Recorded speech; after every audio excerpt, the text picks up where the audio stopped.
এয়ারড্রপের সম্পূর্ণ রুমের রিভিউ আপনি দেখলেন।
এয়ারড্রপের এখানের মধ্যে কিছু ফ্যাসিলিটিস আপনাকে দেখালাম যে এখানে বেড ফেড সমস্ত কিছু আছে, কিন্তু এখানের মধ্যে হোটেলের ফুড টেস্ট ভালো।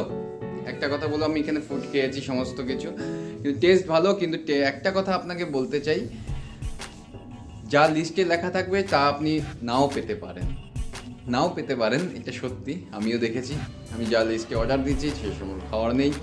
আরেকটা জিনিস আমি ফলো করি, হঠাৎ করে লিফট বন্ধ হয়ে যাচ্ছে গিয়ে, আমি দিনে একবার দুবার করে কারেন্ট যাওয়া দেখছি, ঠিক আছে। তবুও বলবো এখানকার সমস্ত জিনিস ওকে চলে যাবে। তো এয়ারড্রপ আগরতলা একটা লোকেশনটা হলো গিয়ে একেবারে খোলামেলা পরিবেশে আছে, কোনো ক্রাউডি পরিবেশ না। কিন্তু আমি নিড করবো যে এখানকার রুম সার্ভিসকে আরও বেটার হওয়া উচিত, যেমন করে কমিটমেন্ট দিচ্ছে সেভাবে আরও বেটারমেন্ট থাকা উচিত।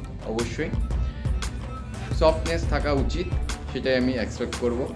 থ্যাংক ইউ, দেখতে থাকুন ব্লগ আমার ওয়ে টু কলকাতা।